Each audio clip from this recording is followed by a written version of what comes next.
है guys, welcome my YouTube we are UK. मैं विपिन स्वागत करता हूँ आपका अपने यूट्यूब चैनल पर। देखिए गाइस, जैसे कि आप जानते हैं हमने लास्ट क्लास में एक मौखिक टेस्ट किया था जिसके थ्रू हमने तकरीबन 45 क्वेश्चन के आसपास क्लियर किए थे, जिसमें कुछ नंबर की रीजनिंग थी, कुछ नंबर्स की हिंदी थी और कुछ उत्तराखंड के क्वेश्चन थे। तो जो हमारा मेन फोकस था वो उत्तराखंड पे था, बिकॉज हिंदी और रीजनिंग इसलिए ऐड किए गए थे क्योंकि सिलेबस का एक हिस्सा है, एग्ज़ाम में क्वेश्चन आते हैं, इसलिए यहाँ से रीजनिंग और हिंदी को कवर करना भी ज़रूरी है। नेक्स्ट क्लास में या नेक्स्ट जो हमारा मौखिक टेस्ट होगा उसमें हम जी के G S, current affair, other polity और ज्योग्राफी से भी संबंधित क्वेश्चनों को रखा जाएगा। ठीक है, तो आज की जो वीडियो में मैं जो लास्ट हमने मौखिक टेस्ट किया था उसको क्लियर करने वाले हैं यहाँ पे, जिसमें मेन गोल हमारा उत्तराखंड पे रहेगा। हिंदी और रीजनिंग से क्वेश्चन जो रिलेटेड थे हमने रीजनिंग कवर कर ली थी क्लास में ही, जिसमें 5-7 क्वेश्चन रीजनिंग के दिए गए थे, वो हमने क्लास में कवर कर लिए थे हैंड टू हैंड ही। हिंदी अभी बाकी है हमारी और मेन फोकस रहेगा हमारा उत्तराखंड पे। ठीक है, तो पहले हिंदी देख लेते हैं, जितने भी 5-7 क्वेश्चन जो भी हैं उसमें पहले हिंदी देखेंगे, उसके बाद उत्तराखंड पे चलेंगे। ठीक है, तो वीडियो को स्टार्ट करते हैं, बने रहिए हमारे साथ। देखिए, वीडियो में अगर आपको ऐसा क्वेश्चन लग रहा है कि हाँ ये गलत हो सकता है तो आप हमें कमेंट कीजिए, और मज़े की बात ये अगर आपको आंसर पता है तो वीडियो को पॉज करके आंसर कमेंट कीजिएगा, अच्छा लगेगा। ठीक है, तो वीडियो करते हैं शुरू। चलिए, पहला क्वेश्चन आपके सामने, मैं यारी मोही माखन भावे पंक्ति के लेखक बताने हैं आपको कौन है। ठीक है जी, ये क्वेश्चन आपके सामने आ चुका है, वीडियो पॉज करके आंसर आप क्लिक भी कर सकते हैं। ठीक है जी, मैं यारी मोही माखन भावे पंक्ति के लेखक बताने हैं आपको जायसी, रसखान, रैदास और सूरदास। ठीक है जी, तो यहाँ पे मैं आंसर क्लिक करने वाला हूँ। ठीक है, चलिए देखते हैं आंसर क्या होने वाला है यहाँ पे। तो यहाँ पे जो आंसर है option number D is the right answer, Surdas ji. ठीक है, Surdas is the right answer, मैयारी मोही माखन भावे। चलिए करते हैं नेक्स्ट। देखिए, सारे क्वेश्चन मज़ेदार हैं और एग्जाम में पूछे गए हैं, इसलिए आपको मौखिक टेस्ट में दिए गए थे और बताया गया था आपको कि जो भी क्वेश्चन आपको दिया जाएगा वो सारा जो भी पर्सन होगा वो पिछली बार या पिछले गए एग्जामों में पूछे गए हैं। ठीक है, तो नेक्स्ट क्वेश्चन है, वह दूसरे को नहीं अपने को सुधार रहा है। वह दूसरे को नहीं अपने को सुधार रहा है। ठीक है जी, इसमें बताना है आपको कि इस वाक्य में कौन सा सर्वनाम है। ठीक है, इस वाक्य में कौन सा सर्वनाम है, निजवाचक सर्वनाम, अनिश्चयवाचक सर्वनाम, पर्सनवाचक सर्वनाम या पुरुषवाचक सर्वनाम। देखिए, क्वेश्चन को ध्यान से पढ़िए, इसमें बोल रहा है कि वह दूसरे को नहीं अपने को सुधार रहा है। अपने यानी खुद की बात कर रहा है, वो निजी खुद के मामले की बात कर रहा है। ठीक है, तो आपको थोड़ा दिमाग पर जोर लगाना होगा, यानी खुद के मामले की बात कर रहा है, वो किसी और को नहीं बोल रहा है। तो निजवाचक, ठीक है, option number is the right answer. निजवाचक सर्वनाम है इसमें, निज यानी खुद के मामले में, खुद निज। चलिए अगला क्वेश्चन है, अगला प्रश्न है, अंतर्राष्ट्रीय हिंदी दिवस कब मनाया जाता है। देखिए, ये क्वेश्चन बहुत ही कॉमन है और डायरेक्टली ही पूछ लिया जाता है कि अंतर्राष्ट्रीय दिवस कब मनाया जाता है। 5 जून, 14 सितंबर, 10 जनवरी या 5 अप्रैल। देखिए कौन सा क्वेश्चन है, 10 January is the right answer, option number C, 10 जनवरी को ये बनाया जाता है। ठीक है जी, चलिए आगे बढ़ते हैं, क्वेश्चन सारे मज़ेदार होने वाले हैं। अगला प्रश्न है जी, अत्यंत में उपसर्ग है। देखिए, उपसर्ग बतानी है आपको, अत्यंत में कौन सा उपसर्ग है। ठीक है जी, चलिए बताइए फटाफट, वीडियो पॉज करके आंसर कमेंट भी कीजिए, अच्छा लगेगा। अत्यंत में कौन सा उपसर्ग है। देखिए जब हमने उपसर्ग पढ़े थे, हालांकि हम कई बार पढ़ चुके हैं, जिसमें हिंदी के उपसर्ग होते हैं, संस्कृत के और उर्दू फारसी के उपसर्ग होते हैं। ठीक है, तो जो ये आपका अत्यंत में उपसर्ग पूछा गया है, ये पूछा गया है संस्कृत से। ठीक है, और संस्कृत के जो उपसर्ग होते हैं वो कितने हैं, 22 यानी 22। और इसमें जो पहला उपसर्ग है वो है अति। ठीक है, जिसका अर्थ होता है अधिक। ठीक है जी, अति। और अत्यंत का मतलब होता है बहुत जल्द, अत्यंत कठिन या बहुत अधिक कठिन। ठीक है, तो इसका जो उपसर्ग है इसमें अत्यंत में पूछा गया है, तो अगर हम अत्यंत की संधि विच्छेद करेंगे तो उसमें जो निकल का है वो निकल लगा है अति। राइट, अति is the right answer, option number ए। चलिए आगे बढ़ते हैं, वात्सल्य रस के कवि कौन है। वात्सल्य रस के कवि कौन है। ठीक है जी, वात्सल्य रस के कवि कौन है, काका हाथरसी, कबीर, सूरदास या तुलसीदास। ठीक है जी, काका हाथरसी, कबीर या सूरदास और तुलसीदास, वात्सल्य रस। ठीक है जी, ये प्रश्न आपके सामने आ चुका है, वीडियो पॉज करके आप कमेंट भी कर सकते हैं। राइट, ठीक है, 36 क्वेश्चन है ये, अगर हम मौखिक के हिसाब से देखें, क्योंकि हमने वहाँ पे राइटिंग में लिखा था और यहाँ पे आपका सिर्फ ये कंप्यूटर पे है। ठीक है जी, 36 क्वेश्चन है। वात्सल्य रस के कवि कौन है, काका हाथरसी, कबीर, सूरदास, तुलसीदास। ठीक है जी, तो मैं इसका आंसर कमेंट करूँ तो जो यहाँ पे आंसर रहने वाला है इसका, ये आंसर है आपका ऑप्शन नंबर सी। ठीक है, Surdas is the right answer है, C is the right answer. चलिए आगे बढ़ते हैं, क्वेश्चन सारे मज़ेदार हैं। ये देखिए कहाँ से आया क्वेश्चन, चिन्हों से आया है, हिंदी से ही। पुनरोक्ति चिन्ह बताना है कौन सा है इनमें से, ठीक है जी। पुनरोक्ति चिन्ह, ये आपके सामने सामने 4 चिन्ह दिए गए हैं, इसमें से बताना है आपको पुनरोक्ति चिन्ह कौन सा है। फटाफट बताइए, फटाफट फटाफट फटाफट। ये 35 क्वेश्चन है जी, 35। देखिए जो आंसर रहने वाला है वो है option number D. Option number D जरा है जी, आपके सामने जो शो हो रहा है वो पुनरोक्ति चिन्ह है, ठीक है जी। जो कि एक वाक्य को दोनों साइड से घेरता है और बताता है कि हाँ ये कुछ इंपॉर्टेंट है, ठीक है। यही अगर मैं इसमें पहले की बात करूँ कि जो ऑप्शन नंबर में ए में दे रखा है वो आपका कौन सा चिन्ह है जी, वो है आपका, बोलिए बोलिए बोलिए बोलिए बोलिए। और बी नहीं, जो पहला है वो योजक चिन्ह है।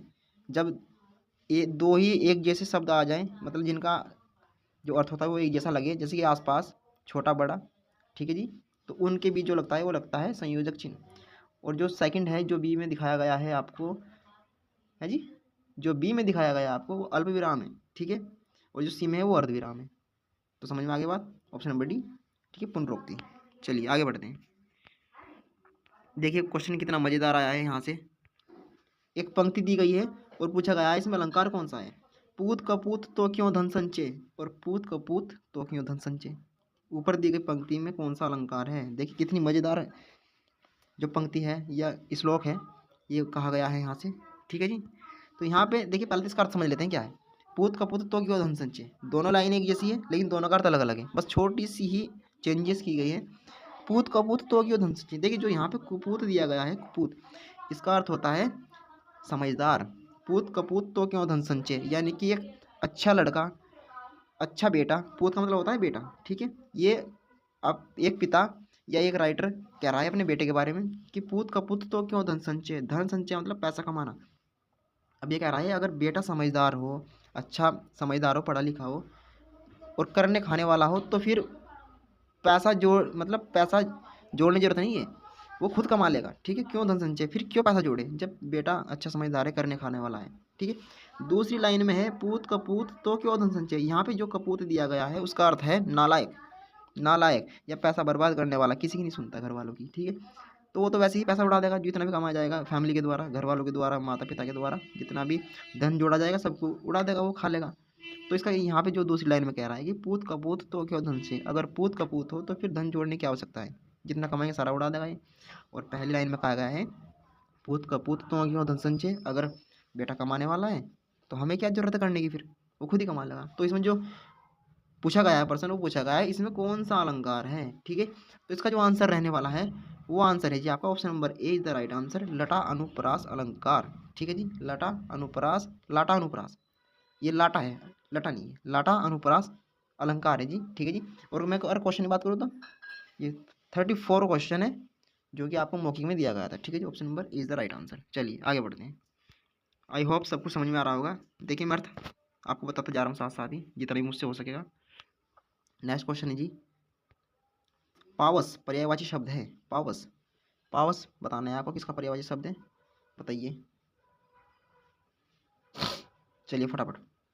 अमृत, बाल, बिजली, वर्षा, आपके सामने 4 ऑप्शन है, फटाफट आंसर कमेंट कीजिए, ठीक है। वर्षा, D is the right answer, वर्षा इसका आंसर है। वर्षा का ही जो अर्थ हो या पर्यायवाची होता है वो होता है पावस। चलिए आगे बढ़ते हैं। नेक्स्ट क्वेश्चन में आपको शुद्ध वर्तनी बतानी है, शुद्ध वर्तनी। देखिए शुद्ध वर्तनी बतानी, छोटी सी ही एक बिंदी ही, चंद्र बिंदी हो या अनुसार बिंदी हो, वही पूरे शब्द को यानी बता देती है कि ये सही है या गलत है, ठीक है।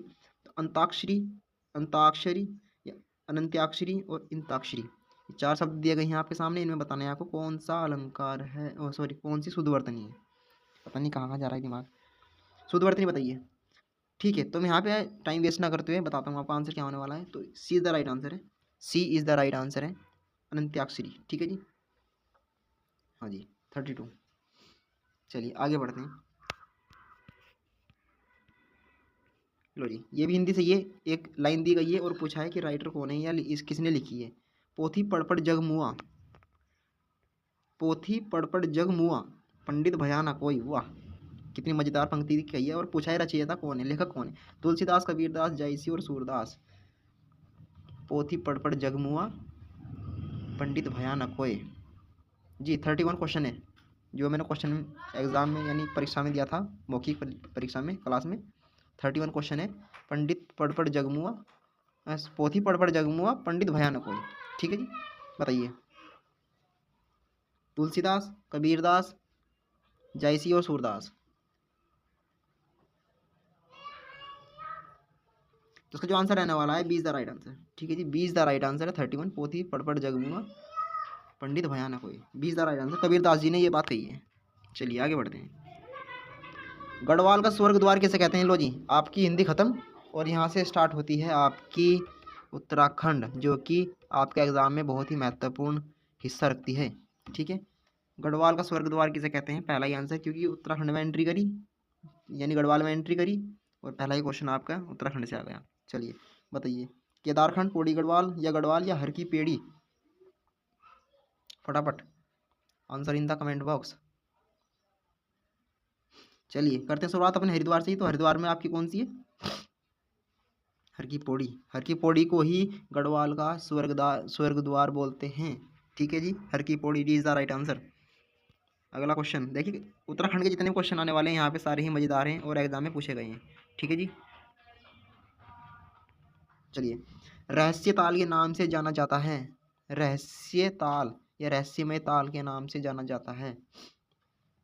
नैनीताल, सात ताल, रूपकुंड या नौकुचिया ताल? देखिए सारे ही क्वेश्चन मज़ेदार होने वाले हैं यहाँ से, और सारे एक भी क्वेश्चन ऐसा नहीं जो कि फालतू दिया गया है, या केवल ये इसलिए दिया गया है ताकि आपका रिवीजन होता रहे और ये क्वेश्चन रिपीट होते रहे। ठीक है जी, हालांकि ये क्वेश्चन कहीं ना कहीं पूछे गए हैं, ऐसा नहीं है, चाहो तो आप सर्च कर सकते हो कहीं पर भी।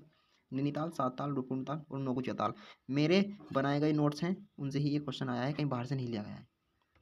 नैनीताल, सात ताल, रूपकुंड ताल और Naukuchiatal. Answer in the comment box. जी 39 क्वेश्चन है, 29 29। ठीक है जी, करते हैं start. C is the right answer. C is the right answer, Roopkund. Roopkund इसका आंसर है, और रूपकुंड को रहस्यमय ताल इसलिए कहा जाता है क्योंकि यहाँ पे जब खुदाई हुई तो यहाँ पे नर कंकाल मिले कई गुना संख्या में, यहाँ पे कंकाल देखने को मिले। ठीक है जी, तो इसलिए इसको रहस्यमय ताल के नाम से जाना जाता है, क्योंकि यहाँ से रहस्य बहुत ही मिले थे। चलिए आगे बढ़ते हैं। बाराहोती किस जिले में? देखिए ये मैंने आपको जब जिला कराया था क्लास में तब भी बताया था, हरिद्वार में भी बताया था कि बाराहोती कहाँ पे है, और जब जिला करा तब भी बताया था, और ये टेस्ट में भी आ गया। ठीक है, चलिए बाराहोती किस जिले में? रुद्रप्रयाग, टिहरी, हरिद्वार, चमोली। बाराहोती 28 क्वेश्चन है। जब मैंने आपको बता ही दिया कि जब मैंने चमोली करा था तब भी बताया था, तो इसका आंसर जो रहने वाला है option number D, Chamoli is the right answer है। चमोली जिले में है बाराहोती। बाराहोती, और आप कमेंट करके बताएंगे मुझे कि बाराहोती है क्या? ताल है, झील है, या फिर कोई बुग्याल है, या फिर पहाड़ी है, ठीक है, या कोई ग्लेशियर है। चलिए, हरिद्वार में स्थित शांति कुंज की स्थापना किसने की? यहाँ पे किसी का नाम पूछा गया है कि हरिद्वार में जो शांति कुंज की बनाया गया था उनकी स्थापना किसने की? चलिए बताइए फटाफट, हरिद्वार में स्थित शांति कुंज की स्थापना। ठीक है, देखिए हालांकि यहाँ पे आंसर दिया गया था, जब क्लास में हम डिस्कस कर रहे थे तो बताया भी गया था, तो पंडित श्री राम शर्मा द्वारा इनकी स्थापना की गई थी, निर्माण कराया गया था। ठीक है जी, चलिए अगला क्वेश्चन। कुमाऊं की दानपुर घाटी स्थित है? अल्मोड़ा में, चंपावत में, नैनीताल में या बागेश्वर में? या फिर ऐसे ही पूछ सकते हैं कि कुमाऊं की जो दानपुर घाटी है वो किसको बोला जाता है? क्वेश्चन किसी प्रकार से बन सकता है, अगर आपने पढ़ रखा है तो आप आसानी से कर पाओगे। अल्मोड़ा, चंपावत, नैनीताल और बागेश्वर। जी 26 क्वेश्चन है, 26। तो इसका जो आंसर रहने वाला है मैं आपको कमेंट कर दूं, मैं आपको बता दूं। ठीक है जी, तो जो आंसर यहाँ पे D is the right answer, Bageshwar. ठीक है, तो जब हमने बागेश्वर जिला किया था शायद उस वक्त डिस्कस नहीं हो पाया था, क्योंकि मैंने आपको फिर लेकिन बाद में बता दिया था। चलिए आगे बढ़ते हैं। 2016 में गणतंत्र दिवस की झांकी की जो थीम थी वो क्या थी? देखिए क्वेश्चन बहुत ही डिफिकल्ट पूछा गया है, हालांकि जिसने पढ़ रखा है उसके लिए आसान है। जो 2016 में गणतंत्र दिवस मनाया गया था उसमें जो झांकी रखी गई थी उसकी थीम क्या थी, टाइटल क्या था? ठीक है, थीम पूछी गई है यहाँ पे। चलिए बताइए, आंसर कमेंट कीजिए। बद्री केदार उत्सव है, पांडुकेश्वर उत्सव है, और उमाकर्ण महोत्सव है, और लास्ट है रम्मान उत्सव। ठीक है जी, चलिए फटाफट बताइए। ठीक है, इसके बारे में बात करते हैं। तो ये उसका आंसर आने वाला है option number D is the right answer, Ramman उत्सव है इसका राइट आंसर है। इसके बारे में डिस्कस करेंगे क्लास के अंदर। ठीक है, चलिए आगे बढ़ते हैं। देखिए, अगर हम आप हमारे यूट्यूब चैनल पर नए हो और आप वीडियो को पहली बार देख रहे हैं तो प्लीज़ वीडियो को लाइक कीजिए, शेयर कीजिए और चैनल सब्सक्राइब कर दीजिए ताकि आपको ऐसी चीज़ें मिलती रहे दोबारा, क्योंकि हम डेली कुछ ना कुछ नया सोचते हैं आपके बारे में। हालांकि टाइम लग जाता है चीज़ों को इकट्ठा करने में, लेकिन कुछ आपके लिए अच्छा ही बेहतर ही लाते हैं। ठीक है, नेक्स्ट क्वेश्चन है, विक्टोरिया क्रॉस प्राप्त Gabbar Singh Negi is the very important है। गब्बर सिंह नेगी की स्मृति में एक मेले का आयोजन होता है, वो कहाँ होता है? विक्टोरिया क्रॉस प्राप्त गब्बर सिंह नेगी की याद में एक मेला लगाया जाता है, वो पूछा गया है कि किस स्थान पर लगता है। ठीक है जी, चंबा, चंद्रबनी, चंद्रबनी या देवबन। देखिए, ये दोनों चीज़ें हैं, ये जो बी और सी है ये दोनों एक जैसे लगते हैं देखने में, लेकिन दोनों ही अलग हैं। और एक महत्वपूर्ण बात हो रही है, ये दोनों ही अलग अलग जिले में हैं। ठीक है, चंबा अलग जिले में, सॉरी चंद्रबनी अलग जिले में और चंद्रबनी अलग जिले में। ठीक है, तो यहाँ पे बताना है गब्बर सिंह नेगी की याद में जो मेला लगता है वो कहाँ पर लगता है। फटाफट आंसर इज द कमेंट। चलिए चलिए जल्दी जल्दी। ठीक है, जिसका आंसर रहने वाला ऑप्शन नंबर ए है, चंबा। ठीक है, चंबा में ये लगता है, और आप कमेंट करके बताएंगे कि चंबा किस जिले में है। फटाफट नेक्स्ट क्वेश्चन की ओर बढ़ गया हूँ मैं। उत्तरायणी मेले से क्वेश्चन पूछा गया है आपका, उत्तरायणी मेला। ठीक है, उत्तरायणी मेले का जिक्र किस पुस्तक में मिलता है? उत्तरायणी मेले का जिक्र किस पुस्तक में मिलता है? ठीक है जी, सेंट्रल हिमालय है, कुमाऊं की चित्रकला है, हिमालय यात्रा है या होली हिमालय। ठीक है जी, तो इसका जो आंसर रहने वाला है, शायद मैंने इसका डिस्कस अभी किया नहीं है तुम्हारे सामने, लेकिन उत्तरायणी मेला का जिक्र क्या है? ठीक है जी, उत्तराखंड का सबसे बड़ा मेला है उत्तरायणी मेला, सॉरी कुमाऊं का जो सबसे बड़ा मेला है वो उत्तरायणी मेला है। किस जिले में लगता है ये आपको बता सकते हैं, बागेश्वर में लगता है। ठीक है जी, तो उसका जो आंसर रहने वाला है, किस पुस्तक में किया गया है इसका जिक्र? तो इसका जिक्र किया गया है होली हिमालय पुस्तक में। ठीक है जी, होली हिमालय करके एक पुस्तक है जो किसकी है? सरमन ओखले की है। सरमन ओखले, आप बता भी सकते हैं, सरमन ओखले, सरमन ओखले। ठीक है, लिख लीजिए सरमन ओखले। अगले क्वेश्चन पर बढ़ रहा हूँ मैं। किस ताल में चौखंबा शिखर का प्रतिबिंब दिखता है? ठीक है जी, देखिए ताल का नाम बताना है कि किस ताल में चौखंबा शिखर का प्रतिबिंब दिखाई पड़ता है। ठीक है, उसकी परछाई दिखाई पड़ती है उस ताल में, ये कौन सा ताल है? ठीक है जी, देवरिया ताल है, वासुकी ताल है, मेघ ताल है या विसूड़ी ताल है? किस ताल में आपको चौखंबा शिखर का प्रतिबिंब दिखाई देता है?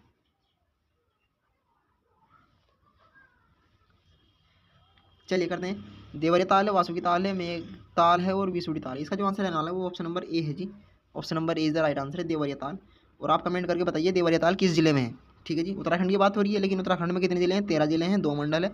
उनमें से आप बताइए ये कुमाऊं में है या गढ़वाल में है, और अगर ये कुमाऊं में है तो किस जिले में है?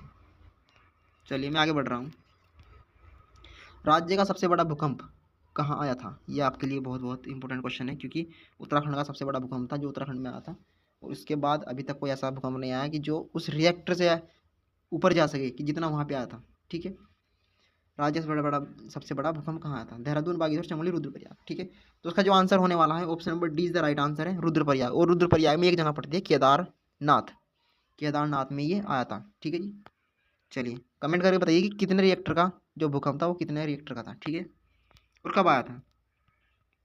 सभी बात करेंगे हम क्लास में, डिस्कस करेंगे। यहाँ पे केवल ये क्वेश्चन को क्लियर करा रहा हूँ मैं, जो कि इसके आसपास की छोटी मोटी जानकारी वो दे रहा हूँ। ठीक है जी, देखिए अभी रामायण उत्सव पढ़ा हमने। ठीक है, फिर से आ गया ये रामायण उत्सव यूनेस्को की विश्व धरोहर में कब शामिल किया गया? रामायण उत्सव यूनेस्को की विश्व धरोहर में कब शामिल किया गया जी? फटाफट आंसर कमेंट कीजिए।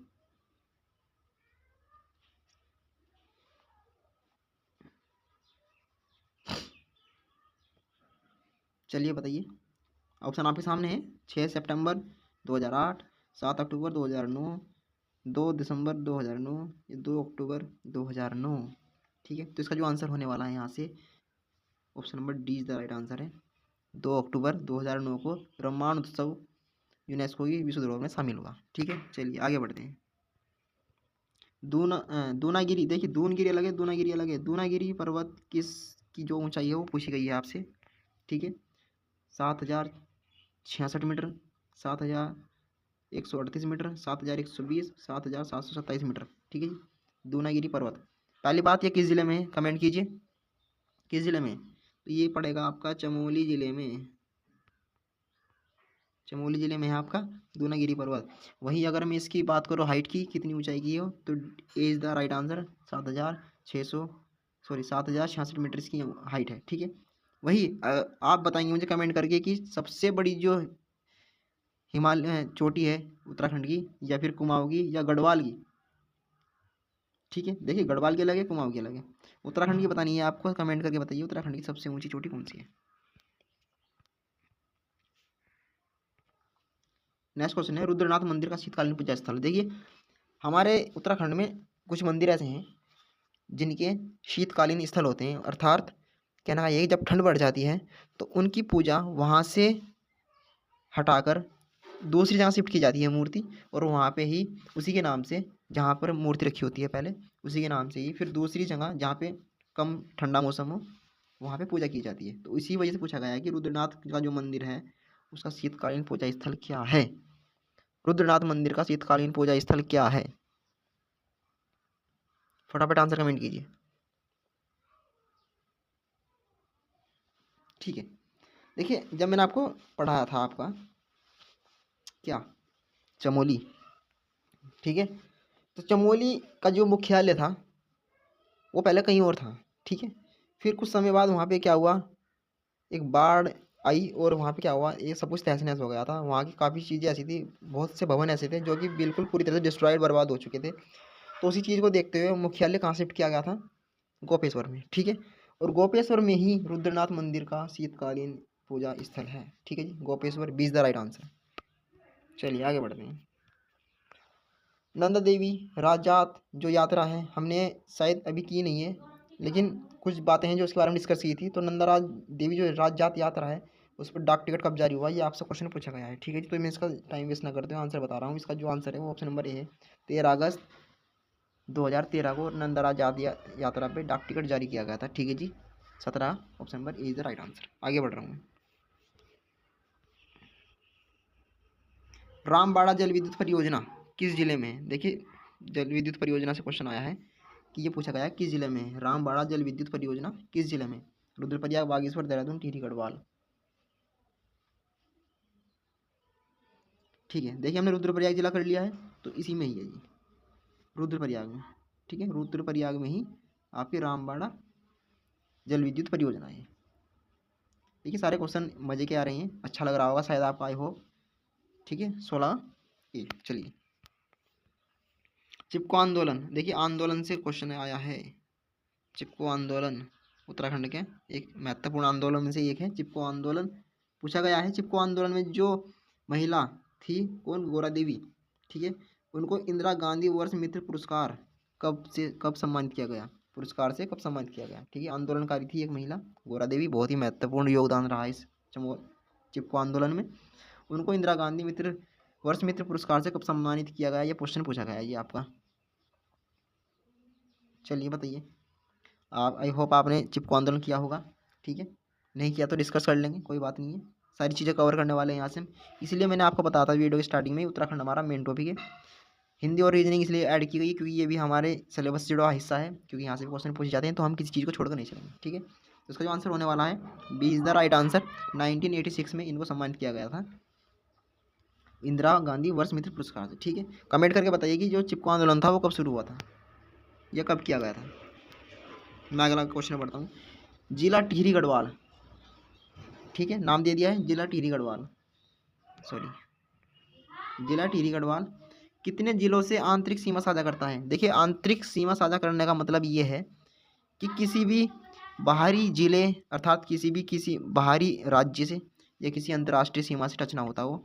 13 जिले हैं उत्तराखंड के, उनके अंदर ही चारों तरफ से अपने जिलों से घिरा हुआ हो, उसको आंतरिक सीमा बोलते हैं। ठीक है, तो आंतरिक सीमा से जो घिरा हुआ है वो आपका टिहरी गढ़वाल है। ठीक है, टोटल 4 जिले ऐसे हैं जो कि आंतरिक सीमा से घिरे हुए हैं। ठीक है, उनमें से पूछा गया है टिहरी गढ़वाल कितने जिलों से आंतरिक सीमा साझा करता है। टिहरी गढ़वाल कितने जिलों से आंतरिक सीमा साझा करता है, बताइए फटाफट जी, तुरंत तुरंत बताइए तुरंत जी। 6 3 4 5 4। ठीक है, टिहरी गढ़वाल कितने जिलों से आंतरिक सीमा साझा करता है, तो जो आंसर होने वाला है यहाँ पे option number D is the right answer. 4 जिलों से घिरा हुआ है आपका टिहरी गढ़वाल। ठीक है, उत्तरकाशी है, देहरादून है, पौड़ी गढ़वाल है, और आपका पूर्व में रुद्रप्रयाग है। ठीक है, इन चारों जिलों से घिरा हुआ है आपका टिहरी गढ़वाल। अगले क्वेश्चन की ओर बढ़ते हैं। कुमाऊं का गहना किसे कहते हैं। देखिए वहीं से क्वेश्चन है, वहीं से ही घुमा फिरा कर वहीं से पूछा गया है। कुमाऊं का गहना किसे कहते हैं, राइट। सॉरी। चंद्रबदनी, अगस्त्यमुनि, कौसानी या कैन नॉट फाइंड, ज्ञात नहीं कर सकते। ऐसा तो हो ही नहीं सकता कि ज्ञात नहीं कर सकते, ठीक है जी, क्योंकि उत्तराखंड है और उत्तराखंड में ऐसा कुछ हो नहीं सकता जिसे हम ज्ञात नहीं कर सकते। तो क्या पढ़ रहे हैं, VRU के उत्तराखंड, ठीक है जी। चंद्रबदनी, अगस्त्यमुनि या कौसानी, आप कमेंट भी कर सकते हैं आंसर, इसमें कोई बड़ी बात नहीं है। जो इसका आंसर होने वाला है सी द राइट आंसर है कौसानी। कौसानी बागेश्वर, ठीक है जी। भारत का स्विट्जरलैंड किसने कहा था, महात्मा गांधी जी ने, क्योंकि महात्मा गांधी यहाँ पे कितने दिन के लिए आए थे प्रवास के लिए, 12 भी, कहीं पे 12 बोला जाता है, कहीं पे 14 बोला जाता है, ठीक है, इतने दिनों के लिए। मैक्सिमम जो आपको लगेगा वो 14 दिन के लिए ही शायद आ सकता है, जहाँ पे ज़्यादा वोट दिए गए हैं वो 14 को दिए गए हैं। खैर ये ऑप्शन पर डिपेंड करता है आपके। आगे बढ़ते हैं। देखिए हमने काफ़ी हद तक कवर किया है उत्तराखंड के अंदर, इसलिए आई होप आप अच्छे से कर पा रहे होंगे सभी क्वेश्चंस को। कमेंट करके बताइए हम यार। देहरादून गढ़वाल का हिस्सा कब बना? सॉरी, देहरादून गढ़वाल का हिस्सा कब बना? 1995, 1870, 1975 या 1875, ठीक है, बताइए फटाफट। देहरादून गढ़वाल का हिस्सा कब बना, ठीक है जी, फटाफट फटाफट फटाफट। देखिए पहली बात, चलो पहले बताइए गढ़वाल का हिस्सा कब बना। तो इसका जो आंसर होने वाला है मैं बता रहा हूँ आपको, 1975, 1975 में ये गढ़वाल का हिस्सा बना था। वहीं अगर पूछा जाए कि देहरादून जिला कब बना, तो आपको पता है कि उत्तराखंड का सबसे प्राचीन, ये सबसे पुराना जो जिला है वो कौन सा है, देहरादून है, ठीक है। वो सबसे पहले बना था और ये बना था आपका 1817 में, ठीक है जी। 1817 में इसका गठन किया गया था और 1975 में ये गढ़वाल का हिस्सा बना, ठीक है जी। आगे बढ़ते हैं। द क्रॉप ऑफ लाइब्रेशन किसे कहते हैं? जो द क्रॉप ऑफ लाइब्रेशन, मुक्ति की फसल, किसको कहा जाता है? लाइब्रेशन, मुक्ति, क्रॉप फसल, द क्रॉप ऑफ लाइब्रेशन, मुक्ति की फसल किसको बोला जाता है? रुद्रनाथ, कल्पेश्वरनाथ, तुंगनाथ और केदारनाथ, पंच केदारों में से। वाह जी वाह। फटाफट answer is the comment box, in the comment box, sorry. Rudranath, Kalpeshwarnath, Tungnath, Kedarnath, जी कमेंट कीजिए, कमेंट। अगर आपने क्लास में क्या हुआ तो अच्छा है, कमेंट करके बता दीजिए, लग जाएगा पता। देखिए यहीं से पता चलेगा कि आपने कितना स्कोर किया था, ठीक है, क्योंकि वहाँ पे तो क्लास में बताया गया था कि आपको आंसर की कहाँ मिलेगी, यूट्यूब पर, ठीक है। चलिए करते हैं इसका answer. Option number D is the right answer है केदारनाथ। केदारनाथ देखिए जब हमने किया था रुद्रप्रयाग और बताया गया था आपको केदारनाथ धाम के बारे में बताया गया था, तो केदारनाथ को ही क्रॉप ऑफ लाइब्रेशन कहा जाता है, ठीक है। चलिए आगे बढ़ते हैं। निम्न में से कौन एक तहसील नहीं है? 3 तहसील है, एक नहीं है। तिलवाड़ा, रुद्रप्रयाग, जखोली, वासुकेदार। तिलवाड़ा, रुद्रप्रयाग, जखोली और वासुकेदार, ठीक है जी। फटाफट फटाफट फटाफट। सबसे पहली बात तो ये कि जो चारों नाम है वो किस ज़िले में है, आपको पता चल रहा होगा। ये रुद्रप्रयाग की बात हो रही है, ठीक है। रुद्रप्रयाग में टोटल कितनी तहसील हैं, ये आंसर कमेंट कीजिए हमें। इनमें से बताना है कौन एक तहसील नहीं है, तो इसका आंसर होने वाला है ऑप्शन नंबर ए, तिलवाड़ा एक तहसील नहीं है। बाकी रुद्रप्रयाग, जखोली और वासुकेदार ये तीनों ही रुद्रप्रयाग के अंदर क्या है, एक तहसील के रूप में है, और तिलवाड़ा नहीं है, ठीक है। चलिए आगे बढ़ते हैं। अगला क्वेश्चन है टिहरी बांध विश्व में कौन सा स्थान रखता है? देखिए ये प्रश्न बहुत ही महत्वपूर्ण है और काफ़ी बार एग्जाम में पूछ लिया गया है। कुछ नई अपडेट्स जारी हुई हैं जिसके अनुसार इसका स्थान अब चेंज हो चुका है, तो इसीलिए मैंने इस क्वेश्चन को आपके टेस्ट में रखा था, ठीक है। टिहरी बांध विश्व में कौन सा स्थान रखता है, ठीक है जी। टिहरी बांध का विश्व में कौन सा स्थान है, एक ही बात है। 11वां, 12वां, 7वां और 8वां। फटाफट फटाफट फटाफट फटाफट, ठीक है। देखिए कुछ कमेंट्स आ भी रहे हैं, कुछ नहीं भी आ रहे हैं, तो बता देता हूँ मैं आपको इसका जो आंसर है। अब जो वर्तमान में आंसर की अपडेट्स जारी हुई है उसके अनुसार जो उसका नंबर है वो 12वां है, ठीक है। 12वां है, क्यों है इसका डिस्कशन क्लास में करेंगे कैसे, ठीक है। पहले कौन सा था? पहले 8वां था, पहले 8वां था, अब नई अपडेट्स जारी हुई हैं, अब है 12वां, ठीक है। चलिए आगे बढ़ते हैं। उत्तराखंड का नीलगिरी कहते हैं, वाह जी वाह, क्वेश्चन बहुत ही मजे का है। उत्तराखंड का नीलगिरी कहते हैं चमोली को, हरिद्वार को, टिहरी गढ़वाल को, बागेश्वर को। उत्तराखंड का नीलगिरी किसे कहते हैं? देखिए हमने चमोली किया है, कहीं भी डिस्कस नहीं आया उसका, नीलगिरी के बारे में। हरिद्वार भी कर लिया, इसमें भी कहीं नहीं आया। टिहरी गढ़वाल में भी नहीं आया। बागेश्वर जिला किया था हमने। अगर आपने हमारी वीडियो नहीं देखी तो आप हमारी पहला पार्ट देख सकते हैं। बागेश्वर जिले का पहला पार्ट पड़ा है आपकी हमारे यूट्यूब चैनल पर, जाकर देखिएगा प्लेलिस्ट में, ठीक है। नहीं है तो प्लेलिस्ट में मैं डाल दूंगा इसको। बागेश्वर जिले का पहला पार्ट है, इसमें बताया गया था आपको जो उत्तराखंड का नीलगिरी कहते हैं वो बागेश्वर को कहते हैं, ठीक है जी। आई होप आपको समझ में आ गया होगा। एक एक चीज़ आपको क्लियर करते चल रहे हैं हम साथ साथ ही। गढ़वाल मंडल व कुमाऊं मंडल की सीमा को इस कितने जिले स्पर्श करते हैं? वाह, ये क्वेश्चन बहुत मजे का है। गढ़वाल मंडल व कुमाऊं मंडल की सीमा को कितने जिले स्पर्श करते हैं? देखिए आपका इधर गढ़वाल मंडल है, इधर, और इधर कुमाऊं मंडल है, ये बीच में से रेखा जा रही है। तो जो इस रेखा से लगे हुए जिले हैं, गढ़वाल मंडल के भी और कुमाऊं मंडल के भी, ये पूछा गया है आपको कितने जिले ऐसे हैं, ठीक है जी। कितने जिले हैं जो कि गढ़वाल मंडल और कुमाऊं मंडल की सीमा को स्पर्श करते हैं, ठीक है जी। बताइए जो इसका आंसर होने वाला है, इसका जो आंसर है ये है ऑप्शन नंबर बी, ठीक है। 6 जिले ऐसे हैं, 6 जिले ऐसे हैं उत्तराखंड के जो कि कुमाऊं मंडल और गढ़वाल मंडल की सीमा को स्पर्श करते हैं। चलिए आगे बढ़ते हैं। टिहरी जिले के गठन के समय, ये पूछा गया है, टिहरी जिले के गठन के समय टिहरी यूपी में कौन से स्थान पर था? अर्थात कहना ये है कि जब टिहरी गढ़वाल जिला बना उस वक्त ये यूपी में कौन से नंबर पर था, इसका नंबर क्या था, ठीक है। यानी कि देखिए यूपी में काफ़ी सारे ज़िले हैं, अभी भी काफ़ी तादाद में ज़िले हैं, और यूपी से ही काट के उत्तरांचल उत्तराखंड का गठन किया गया, फिर भी उसमें काफ़ी ज़िले हैं। तो जब टिहरी जिला था वो उस वक्त जब बना तो यूपी में ही था, उत्तर प्रदेश में ही था। उसके बाद जब पूछा गया जब जिला बन गया तो कौन से नंबर पर आया, ठीक है। तो उसका जो आंसर होने वाला 50वां नंबर था टिहरी गढ़वाल का। ये आपको आंसर एग्जाम में पूछा जा सकता है, ऐसा मुझे लगता है, ठीक है।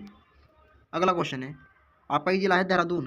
देहरादून स्थित है हिमालय के, बताना है हिमालय कौन सी हिमालय में। पहला है आपका मध्य हिमालय व शिवालिक हिमालय के मध्य, बी है महान हिमालय व मध्य हिमालय के मध्य, शिवालिक हिमालय व ट्रांस हिमालय के मध्य, या ट्रांस हिमालय व मध्य हिमालय के मध्य। आंसर बहुत ही मज़ेदार है, ठीक आंसर। और देखिए क्वेश्चन टेस्ट के अनुसार ये क्वेश्चन नंबर 5 है, ठीक है, अगर आप ना धोखा खा रहे हो, ठीक है। क्वेश्चन नंबर 5 है, देहरादून स्थित है इनमें से किन हिमालयों के मध्य में स्थित है, ठीक है।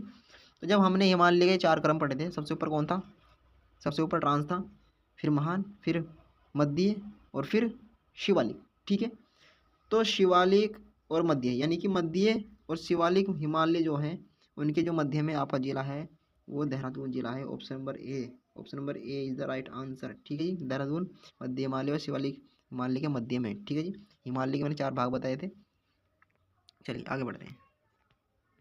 और यही बताया गया था आपको कि किस हिमालय में कौन से जिले, कौन सी घाटी, कौन से ग्लेशियर, बुग्याल, सब चीज़ और डिस्कस किया गया था। नेक्स्ट क्वेश्चन है दीनदयाल उपाध्याय आवास विकास यानी कि होम स्टे योजना कब लागू की गई? ये क्वेश्चन बहुत ही इंपॉर्टेंट है जी, कई बार क्वेश्चन एग्जाम में पूछ लिया गया है। दीनदयाल उपाध्याय आवास योजना यानी कि होम स्टे योजना कब लागू की गई?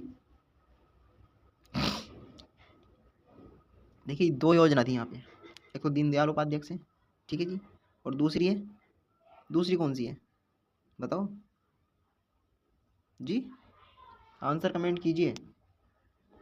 एक तो होम स्टे वाली थी, एक रोजगार वाली थी कि हम आपको रोजगार भी देंगे, वो कौन सी थी? कमेंट करके बताइए फटाफट। दीनदयाल उपाध्याय आवास विकास होम, देखिए टाइम बहुत हो चुका है, वीडियो काफ़ी लॉन्ग हो रही है, फटाफट चलते हैं। 2014, 16, 18, 19, तो इसका जो आंसर होने वाला है option number C is the right answer, option number C is the right answer है, ठीक है जी।